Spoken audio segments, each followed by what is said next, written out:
बहुत समय पहले की बात है। एक राजा और उसकी 3 बेटियां रहते थे।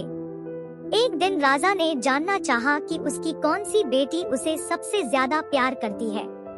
तो उसने अपनी बेटियों को बुलाया और पूछा, तुम मुझसे कितना प्यार करते हो मेरी प्यारी बेटियों? बड़ी बेटी ने जवाब दिया, मैं तुमसे उतना ही प्यार करती हूँ जितना मैं सोने से प्यार करती हूँ। राजा खुश था। दूसरे ने उत्तर दिया, मैं तुमसे उतना ही प्यार करती हूँ जितना मैं हीरे से प्यार करती हूँ। यह सुनकर राजा और भी प्रसन्न हुआ। लेकिन सबसे छोटी बेटी ने कहा, मैं तुमसे उतना ही प्यार करती हूँ जितना नमक से प्यार करती हूँ, प्यारे पापा। यह सुनते ही राजा आग बबूला हो गया। आप ऐसा कुछ कैसे कह सकते हैं? तुम्हारी दृष्टि में मेरा मूल्य केवल नमक जितना ही है। वह इतना क्रोधित और अपमानित हुआ कि उसने अपनी सबसे छोटी बेटी को जंगल में भगा दिया। दुखी और निराश होकर राजकुमारी जंगल में भटकने लगी। अचानक उसे घोड़े के सरपट दौड़ने की आवाज सुनाई दी। डरकर वह छिप गई। घोड़ा पेड़ के पास रुक गया और एक युवक उतर गया। उसने राजकुमारी को पेड़ के पीछे छुपे देखा था। दोनों ने एक दूसरे को देखते ही प्यार कर लिया। मैं एक व्यापारी हूँ। मैं पड़ोस के राज्य में रहता हूँ।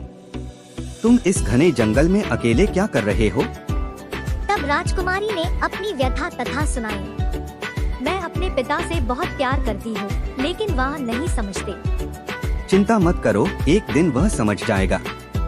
उन्होंने एक दूसरे से शादी कर ली और सबसे छोटी राजकुमारी अपने पति व्यापारी के साथ एक हवेली में रहती थी।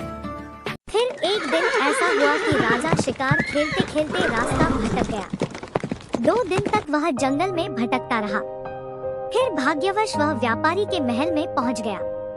भूखा और थका हुआ वह व्यापारी के पास गया और उसकी मदद मांगी। हालांकि व्यापारी जानता था कि राजा कोई और नहीं बल्कि उसका ससुर है, वह इस बारे में चुप रहा। मैं आपके भोजन की व्यवस्था करूँगा, महामहिम, उसने कहा और अपनी पत्नी राजकुमारी के पास गया।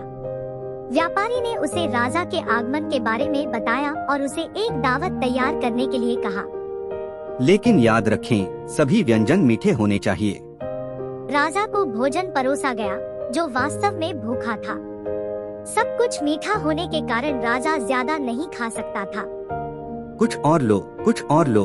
कोई कितना मीठा खा सकता है? मैं अपने शरीर के अंगों को फिर से जीवंत करने के लिए नमक के लिए तरस रहा हूँ। तभी राजकुमारी वहाँ आई और बोली, पिताजी, अब आप जानते हैं क्या मेरी क्या मतलब थी जब मैंने कही थी कि मैं आपको नमक जितना प्यार करती हूँ। राजा ने अपनी पुत्री को पहचान लिया और कहा, मुझे माफ कर दो प्यारे, अब मैं समझ गया हूँ कि मेरे लिए तुम्हारा प्यार सोने और हीरे से ज्यादा कीमती है।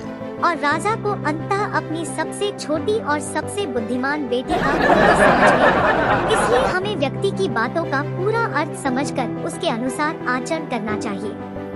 कृपया इस तरह के और कार्टून वीडियोस के लिए सब्सक्राइब करें और नीचे दिए गए बेल आइकन को टैप करें।